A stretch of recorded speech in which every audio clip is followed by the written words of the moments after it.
Hello friends, welcome back to my YouTube channel. Roopa LM multimedia YouTube ಚಾನಲ್ಗೆ ನಿಮ್ಮೆಲ್ಲರಿಗೂ ಸ್ವಾಗತ. ನಾನು ನಿಮ್ಮೆಲ್ಲರ ಪ್ರೀತಿಯ ರೂಪಾ. ನಾನಿವತ್ತು ನಿಮಗೆ ಹುಣಸೆಹಣ್ಣಿನ ಚಿತ್ರಾನ್ನ ಹೇಗೆ ಮಾಡೋದು ಅಂತ ತಿಳಿಸ್ಕೊಡ್ತೀನಿ. ಗೊಜ್ಜು ಮಾಡೋದು, ಹುಣಸೆಹಣ್ಣಿನ ಗೊಜ್ಜನ್ನು ಹೇಗೆ ಮಾಡೋದು ಅಂತ ತಿಳಿಸ್ಕೊಡ್ತೀನಿ. ಆ ಗೊಜ್ಜನ್ನು ಅನ್ನದಲ್ಲಿ ಕಲಿಸ್ಕೊಂಡು ತಿಂದರೆ ತುಂಬಾ ಟೇಸ್ಟಿಯಾಗಿರುತ್ತೆ. ಈ ಹುಣಸೆಹಣ್ಣಿನ ಚಿತ್ರಾನ್ನ ಅಂದರೆ ಹುಣಸೆಹಣ್ಣಿನ ಗೊಜ್ಜನ್ನು ನಾವು ಹೇಗೆ ಮಾಡ್ತೀವಿ ಅಂತ ನೋಡೋಣ. ಅದಕ್ಕಿಂತ ಮುಂಚೆ ಯಾರೆಲ್ಲ ಹೊಸದಾಗಿ ನನ್ನ ಚಾನಲನ್ನು ನೋಡ್ತಾ ಇದ್ದೀರಾ, ಪ್ಲೀಸ್ ಸಬ್ಸ್ಕ್ರೈಬ್ ಮಾಡ್ಕೊಳ್ಳಿ. ನನ್ನ ವೀಡಿಯೋಸ್ ನಿಮಗೆ ಇಷ್ಟ ಆಗ್ತಿದ್ರೆ ಲೈಕ್ ಮಾಡಿ, ಶೇರ್ ಮಾಡಿ, ಕಮೆಂಟ್ ಕೂಡ ಮಾಡಿ.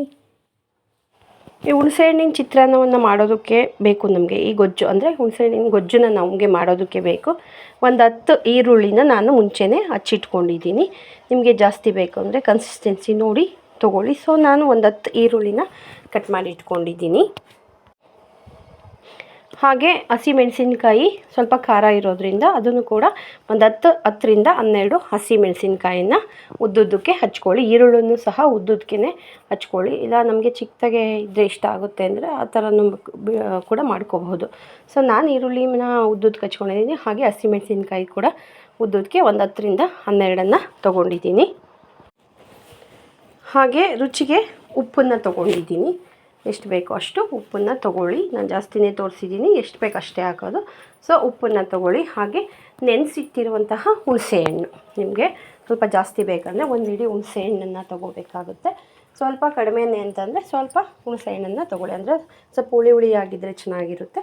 ಹಾಗಾಗಿ ಹುಣಸೆಹಣ್ಣು ಸ್ವಲ್ಪ ಜಾಸ್ತಿನೇ ಇರಲಿ. ಹಾಗೆ ಅದ್ರ ಜೊತೆ ಸ್ವಲ್ಪ ಕಲ್ಲರ್ಗೆ ಅರಿಶಿಣವನ್ನು ತೊಗೊಂಡಿದ್ದೀನಿ. ಅರಿಶಿಣ ಆದಮೇಲೆ ಒಂದು 2ರಿಂದ 3 ಬೆಳ್ಳುಳ್ಳಿನ ಬಿಡಿಸ್ಕೊಂಡು ಜಜ್ಜಿಟ್ಕೊಂಬಿಡಿ. ನಾನು ಮುಂಚೆನೇ ಎಲ್ಲ ರೆಡಿ ಮಾಡ್ಕೊಂಡಿರೋಂತಹ ಐಟಮ್ಸ್ನ ತೋರಿಸ್ತಾ ಇದ್ದೀನಿ. ಸೊ ಜಜ್ಜಿಟ್ಕೊಂಡಿರೋಂತಹ 3 ಬೆಳ್ಳುಳ್ಳಿ, ಜಜ್ಜಿರೋಂತಹ ಬೆಳ್ಳುಳ್ಳಿ. ಹಾಗೆ ಅದ್ರ ಜೊತೆ ತೆಂಗಿನಕಾಯಿ ತುರಿ ಬೇಕಾಗುತ್ತೆ. ನಾನು 1 ಹೋಳು ತೊಗೊಂಡಿದ್ದೀನಿ, ಸಾಕಾಗುತ್ತೆ. ತೆಂಗಿನಕಾಯಿ ತುರಿ, ಹಾಗೆ ಒಂದು ಸ್ವಲ್ಪ ಕೊತ್ತಂಬರಿ ಸೊಪ್ಪು, ಅಂದರೆ ಕೊತ್ತಂಬರಿ ಸೊಪ್ಪು ನಮಗೆ ಬೇಕಾಗುತ್ತೆ. ಸೊ ಅದ್ರ ಜೊತೆ 1 ಬೌಲು ಕಡಲೆ ಬೀಜವನ್ನು ತೊಗೊಳ್ಳಿ. ಒಗ್ಗರಣೆಗೆ ಇಷ್ಟು ಬೇಕಾಗುತ್ತೆ. ಸೊ ನೋಡಿ ಫ್ರೆಂಡ್ಸ್, ಈ ಹುಣಸೆಹಣ್ಣಿನ ಗೊಜ್ಜನ್ನು ಮಾಡೋದಕ್ಕೆ ನಮಗೆ ಇಷ್ಟು ಐಟಮ್ಸ್ ಬೇಕು. ಓಕೆ ನೋಡಿ ಫ್ರೆಂಡ್ಸ್, ಇದ್ರ ಜೊತೆ ಇನ್ನು 2 ಐಟಮ್ಸ್ ಬೇಕಾಗುತ್ತೆ. ಏನಂದರೆ ಸ್ವಲ್ಪ ಜೀರಿಗೆ, ಸ್ವಲ್ಪ ಮೆಂತ್ಯ ಬೇಕು. ಸೊ ನಾವು ಸ್ವಲ್ಪ ಜೀರಿಗೆ, ಸ್ವಲ್ಪ ಮೆಂತ್ಯವನ್ನು ನಾವೇನು ಮಾಡೋಣ ಅಂದರೆ ಹುರ್ಕೊಂಡು ಇಟ್ಕೊಂಡು ಪುಡಿ ಮಾಡ್ಕೋಬೇಕು ಅದನ್ನ. ಹಾಗಾಗಿ ಸ್ವಲ್ಪ ಜೀರಿಗೆ ಮತ್ತು ಮೆಂತ್ಯನ ಚೆನ್ನಾಗಿ ಹುರ್ಕೊಳ್ಳಿ. ಸ್ವಲ್ಪ ಚೆನ್ನಾಗಿ ಫ್ರೈ ಆಗೋ ಥರ ಹುರ್ಕೊಂಬಿಟ್ಟು ಅದನ್ನು ಪುಡಿ ಮಾಡ್ಕೊಂಬಿಡಿ. ಓಕೆ ಫ್ರೆಂಡ್ಸ್, ಇವಾಗ ನಾವು ಇದನ್ನು ಸ್ಟಾರ್ಟ್ ಮಾಡೋಣ. ಫಸ್ಟು ಸ್ಟವ್ ಮೇಲೆ ಒಂದು ಬಾಣಲೆಯನ್ನು ಇಟ್ಬಿಡಿ. ಬಾಣಲೆಯನ್ನು ಇಟ್ಬಿಟ್ಟು ಎಣ್ಣೆಯನ್ನು ಹಾಕ್ಕೊಳ್ಳಿ. ಎಷ್ಟು ಬೇಕು, 1 ಕಪ್ ಆದರೆ ಕಪ್ಪು ಎಣ್ಣೆ ಸಾಕು. ಜಾಸ್ತಿ ಬೇಕು ಅಂದರೆ ಸ್ವಲ್ಪ ಜಾಸ್ತಿನೇ ಹಾಕ್ಕೊಳ್ಳಿ. ಆ ಎಣ್ಣೆಯನ್ನು ಬಾಣಲೆಯಲ್ಲಿ ಹಾಕ್ಕೊಂಬಿಡಿ. ಆ ಎಣ್ಣೆ ಕಾದ ನಂತರ ನೀವು ಕಡಲೆಬೀಜ ತೊಗೊಂಡಿರ್ತೀರಲ್ಲ, ಫಸ್ಟು ಆ ಕಡಲೆಬೀಜನ ಚೆನ್ನಾಗಿ ಫ್ರೈ ಮಾಡ್ಕೊಳ್ಳಿ. ಅಂದರೆ ಸ್ವಲ್ಪ ಬ್ರೌನಿಷ್ ಕಲರ್ ಬರೋ ಥರ ಆ ಕಡಲೆಬೀಜನ ನೀವು ಫ್ರೈ ಮಾಡ್ಕೋಬೇಕಾಗುತ್ತೆ.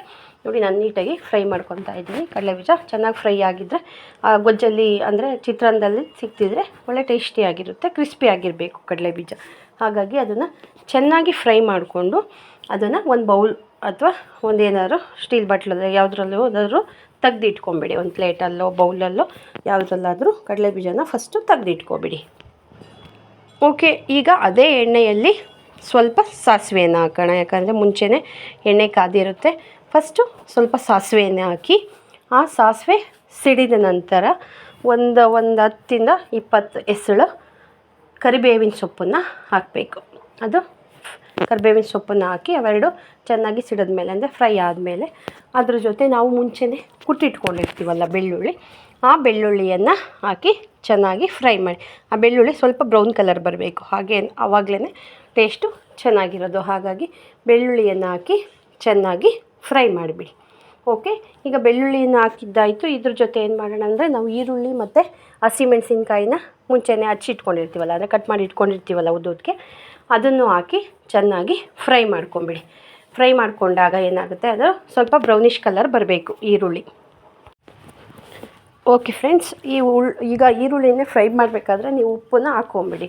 ಯಾಕಂದರೆ ಉಪ್ಪು ಹಾಕಿದ್ರೆ ಸ್ವಲ್ಪ ಈರುಳ್ಳಿ ಬೇಗನೆ ಬೇಯುತ್ತೆ. ಹಾಗಾಗಿ ಈರುಳ್ಳಿನ ಫ್ರೈ ಮಾಡ್ಕೋಬೇಕಾದ್ರೇ ನಾನು ಉಪ್ಪನ್ನು ಹಾಕ್ತಿದ್ದೀನಿ. ಟೇಸ್ಟ್ ಎಷ್ಟು ಬೇಕು ನೋಡಿ ಹಾಕಿ. ಯಾಕಂದರೆ ಅನ್ನಕ್ಕೂ ಸ್ವಲ್ಪ ಉಪ್ಪು ಹಾಕಿರ್ತೀವಲ್ಲ, ಸ್ವಲ್ಪ ಗೊಜ್ಜಿಗೆ ಉಪ್ಪು ಜಾಸ್ತಿ ಆಗಿಬಿಟ್ರೆ ಅನ್ನಕ್ಕೂ ಇದಕ್ಕೂ ಮಿಕ್ಸ್ ಮಾಡಿದಾಗ ಏನಾಗುತ್ತೆ ಉಪ್ಪು ಜಾಸ್ತಿ ಅನಿಸುತ್ತೆ. ಸ್ವಲ್ಪ ನೋಡಿ ಕಡಿಮೆನೇ ಹಾಕ್ಕೊಳ್ಳಿ. ಓಕೆ ಫ್ರೆಂಡ್ಸ್, ಈಗ ಈರುಳ್ಳಿ ಚೆನ್ನಾಗಿ ಫ್ರೈ ಆಗಿದೆ, ಸ್ವಲ್ಪ ಬ್ರೌನ್ ಕಲರ್ ಬರಲಿ. ಈ ಈರುಳ್ಳಿ ಫ್ರೈ ಆಗಾದಮೇಲೆ ನಾವು ಹುಣಸೆಹಣ್ಣು ನೆನೆಸಿಟ್ಟಿರ್ತೀವಲ್ಲ, ಆ ಹುಣಸೆಹಣ್ಣಿನ ರಸವನ್ನು ನೀಟಾಗಿ ಹುಣಸೆಹಣ್ಣೆಲ್ಲ ಕಿವುಚ್ಬಿಟ್ಟು ರಸವನ್ನು ಆ ಈರುಳ್ಳಿ ಒಳಗಡೆ ಅಂದರೆ ಬಾಣಲಿ ಒಳಗಡೆ ಹಾಕಿ, ಆ ಈರುಳ್ಳಿ ಒಳಗಡೆ ಹಾಕಿ ಚೆನ್ನಾಗಿ ಫ್ರೈ ಮಾಡಿ. ಈ ಹುಣಸೆಹಣ್ಣಿನ ರಸ ನೀಟಾಗಿ ಅದಕ್ಕೆಲ್ಲ ಆಗಬೇಕು, ಅಂದರೆ ಸೇರ್ಕೋಬೇಕು. ಸೊ ಹುಣಸೆಹಣ್ಣಿನ ರಸವನ್ನು ಕಿವುಚಿ ಅದಾದಮೇಲೆ ಏನು ಮಾಡಿ ಅಂದರೆ ಸ್ವಲ್ಪ ಅರಿಶಿಣವನ್ನು ಹಾಕಿ, ಕಲರ್ಗೆ ಅರಿಶಿಣವನ್ನು ಹಾಕಿ. ಚಿತ್ರಾನ್ನ ಅಂದಿದ ತಕ್ಷಣವೇ ಕಲರ್ ಇದ್ರೇ ಅದು ಚೆನ್ನಾಗಿರೋದು. ಸೊ ಅರಿಶಿಣ ವೆರಿ ವೆರಿ ಇಂಪಾರ್ಟೆಂಟ್. ಹಾಗಾಗಿ ಅರಿಶಿಣವನ್ನು ಹಾಕಿ ಆದಮೇಲೆ ಅದನ್ನು ಚೆನ್ನಾಗಿ ಮಿಕ್ಸ್ ಮಾಡಿಬಿಡಿ. ಅರಿಶಿಣ ಮತ್ತು ಹುಣಸೆಹಣ್ಣಿನ ರಸ ಎಲ್ಲ ನೀಟಾಗಿ ಅದರೊಳಗಡೆ ಮಿಕ್ಸ್ ಆಗಬೇಕು. ಹಾಗಾಗಿ ಅದನ್ನ ನೀಟಾಗಿ ಮಿಕ್ಸ್ ಮಾಡಿ. ನೆಕ್ಸ್ಟ್ ಏನು ಮಾಡಿ ಅಂದರೆ, ನೀವು ಮುಂಚೆನೇ ಹುರ್ಕೊಂಡಿರ್ತೀರ ಜೀರಿಗೆ ಮತ್ತು ಮೆಂತ್ಯ, ಮುಂಚೆನೇ ಹುರ್ಕೊಂಡಿರ್ತೀರಲ್ಲ, ಆ ಹುರ್ಕೊಂಡಿರುವಂತಹ ಜೀರಿಗೆ ಮೆಂತ್ಯ ಪುಡಿ ಮಾಡ್ಕೊಂಡಿರ್ತೀರಲ್ಲ, ಆ ಪುಡಿಯನ್ನು ಸಹ ಅದರೊಳಗಡೆ ಹಾಕ್ಬಿಡಿ. ಹಾಕಿ ಅದನ್ನು ಕೂಡ ಚೆನ್ನಾಗಿ ಮಿಕ್ಸ್ ಮಾಡಿ.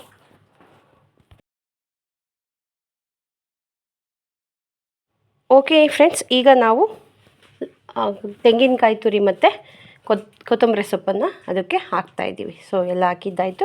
ಕೊತ್ತಂಬರಿ ಸೊಪ್ಪು ಮತ್ತು ತೆಂಗಿನಕಾಯಿ ತುರಿಯನ್ನು ಸಹ ಅದರೊಳಗಡೆ ಹಾಕಿ ಚೆನ್ನಾಗಿ ಆ ಗೊಜ್ಜೊಳಗಡೆ ಮಿಕ್ಸ್ ಮಾಡಿಬಿಡಿ. ನೀಟಾಗಿ ಅದೆಲ್ಲ ಮಿಕ್ಸ್ ಆಗಬೇಕು. ತೆಂಗಿನಕಾಯಿ ತುರಿಗೆ ಹುಣಸೆಹಣ್ಣಿನ ರಸ ಎಲ್ಲ ಬಿಟ್ಕೊಂಡಿದ್ರೆ ತುಂಬಾ ಟೇಸ್ಟಿಯಾಗಿರುತ್ತೆ. ಹಾಗಾಗಿ ಅದನ್ನೆಲ್ಲ ಹಾಕಿ ನೀಟಾಗಿ ಮಿಕ್ಸ್ ಮಾಡಿ. ಓಕೆ ಫ್ರೆಂಡ್ಸ್, ಈಗ ಎಲ್ಲ ಇಂಗ್ರೀಡಿಯೆಂಟ್ಸು ಹಾಕಿದ್ದಾಯಿತು. ನಾವು ಕೊನೆಯಲ್ಲಿ ಕಡಲೆಬೀಜ ಮುಂಚೆನೇ ಫ್ರೈ ಮಾಡಿ ಇಟ್ಕೊಂಡಿರ್ತೀವಲ್ಲ ಕಡಲೆಬೀಜ, ಆ ಕಡಲೆಬೀಜವನ್ನು ಕೂಡ ಆ ಗೊಜ್ಜೊಳಗಡೆನೇ ಹಾಕಿ ಮಿಕ್ಸ್ ಮಾಡಿಬಿಡಿ. ಇನ್ನೊಂದು ಆಪ್ಷನ್ ಇದೆ ನಿಮಗೆ, ಬೇಡ ನಮಗೆ ಕಡಲೆಬೀಜ ಇವಾಗಲೇ ಹಾಕೋದು ಬೇಡ ಅಂದರೆ, ನೀವು ಮಿಕ್ಸ್ ಮಾಡ್ತೀರಲ್ಲ ಗೊಜ್ಜನ್ನೆಲ್ಲ ಅನ್ನದಲ್ಲಿ ಹಾಕಿ ಮಿಕ್ಸ್ ಮಾಡ್ತೀರಲ್ಲ, ಆವಾಗ ಲಾಸ್ಟಲ್ಲಿ ಹಾಕ್ಕೋಬಹುದು. ಅದು ಕೂಡ ಚೆನ್ನಾಗಿರುತ್ತೆ. ನಾನು ಗೊಜ್ಜಲ್ಲೇ ಹಾಕಿ ಮಿಕ್ಸ್ ಮಾಡ್ತಾಯಿದ್ದೀನಿ. ನಿಮ್ಗೆ ಆ ಥರ ಬೇಕು ಅಂದರೆ ಚಿತ್ರಾನ್ನ ಅಂದರೆ ಅನ್ನ ಎಲ್ಲ ಕಲಸಿ ಆದಮೇಲೆ ಲಾಸ್ಟಲ್ಲಾದರೂ ಅನ್ನದೊಳಗಡೆ ಹಾಕ್ಕೊಂಡು ಮಿಕ್ಸ್ ಮಾಡ್ಕೊಂಡಾದರೂ ಮಾಡ್ಕೊಳ್ಳಿ, ಇಲ್ಲ ಗೊಜ್ಜಲ್ಲಾದರೂ ಹಾಕಿ. ನಾನು ಗೊಜ್ಜಲ್ಲೇ ಹಾಕ್ತಾಯಿದ್ದೀನಿ, ಇದು ನಿಮ್ಮ ಚಾಯ್ಸ್. ಓಕೆ ಫ್ರೆಂಡ್ಸ್, ಈಗ ನೋಡಿ ನಿಮಗೆ ಟೇಸ್ಟಿಯಾಗಿರೋ ಕಲರ್ಫುಲ್ಲಾಗಿರೋ ಹುಳಿ ಆಗಿರೋ ಹುಣಸೆ ಹಣ್ಣಿನ ಗೊಜ್ಜು ರೆಡಿಯಾಗಿದೆ. ಈ ಹುಣಸೆ ಹಣ್ಣಿನ ಗೊಜ್ಜನ್ನು ನಾವು ಅನ್ನದೊಳಗಡೆ ಹಾಕಿ ಮಿಕ್ಸ್ ಮಾಡಿ ತಿಂತಾಯಿದ್ರೆ ಟೇಸ್ಟು ಹುಳಿಯಾಗಿ ತುಂಬಾ ಟೇಸ್ಟಿಯಾಗಿರುತ್ತೆ ಫ್ರೆಂಡ್ಸ್. ನೋಡಿ ಹೇಗಿದೆ, ಕಲರ್ಫುಲ್ಲಾಗಿದೆ, ಟೇಸ್ಟ್ ಕೂಡ ಹುಳಿಯಾಗಿ ತುಂಬಾ ಚೆನ್ನಾಗಿದೆ. ಅನ್ನದಲ್ಲಿ ತುಂಬ ಕಲರ್ಫುಲ್ಲಾಗಿ ಇದು ಕಾಣಿಸ್ತಿದೆ, ಟೇಸ್ಟ್ ಕೂಡ ಚೆನ್ನಾಗಿರುತ್ತೆ. ಇದು ಕೂಡ ಒಳ್ಳೆಯ ಒಂದು ರೆಸಿಪಿ ಅಂತಲೇ ಹೇಳಬಹುದು. ಓಕೆ ಫ್ರೆಂಡ್ಸ್, ಹುಣಸೆ ಹಣ್ಣಿನ ಚಿತ್ರಾನ್ನ ಹೇಗಿತ್ತು, ಹುಣಸೆ ಹಣ್ಣಿನ ಗೊಜ್ಜು ಹೇಗಿತ್ತು ಅಂತ ನನಗೆ ನೀವು ಒಂದ್ಸರಿ ಟ್ರೈ ಮಾಡಿ ನೋಡಿ. ಈ ರೀತಿ ಟ್ರೈ ಮಾಡಿ ನೋಡಿ, ಹುಣಸೆ ಹಣ್ಣಿನ ಗೊಜ್ಜನ್ನ ಅನ್ನದಲ್ಲಿ ಮಿಕ್ಸ್ ಮಾಡ್ಕೊಂಡು ತಿಂದು ನೋಡಿ, ಟೇಸ್ಟ್ ಹೇಗಿತ್ತು ಅಂತ ನನಗೆ ಕಮೆಂಟ್ ಮಾಡಿ ತಿಳಿಸಿ. ಹಾಗೆ ನಿಮಗೆ ಈ ವಿಡಿಯೋಸ್ ಇಷ್ಟ ಆಗ್ತಾಯಿದ್ರೆ ಒಂದು ಲೈಕನ್ನು ಮಾಡೋದನ್ನು ಮರಿಬೇಡಿ. ಹಾಗೆ ಬೇರೆಯವ್ರಿಗೂ ಕೂಡ ಈ ವಿಡಿಯೋನ ಶೇರ್ ಮಾಡಿ, ಅವರು ಕೂಡ ಈ ವಿಚಾರವನ್ನು, ಈ ರೆಸಿಪಿಯನ್ನು ತಿಳ್ಕೊಳ್ಳಿ, ಅವ್ರಿಗೂ ಹೆಲ್ಪ್ ಆಗುತ್ತೆ. ಓಕೆ ಫ್ರೆಂಡ್ಸ್, ನಾನು ಮತ್ತೊಂದು ವಿಡಿಯೋದೊಂದಿಗೆ ಮತ್ತೊಮ್ಮೆ ನಿಮ್ಮನ್ನೆಲ್ಲ ಭೇಟಿ ಆಗ್ತೀನಿ. ಅಲ್ಲಿವರೆಗೂ ಆರೋಗ್ಯವಾಗಿರಿ, ನಗ್ತಾ ಇರಿ, ಖುಷಿಯಾಗಿರಿ. Take care, love you all, bye.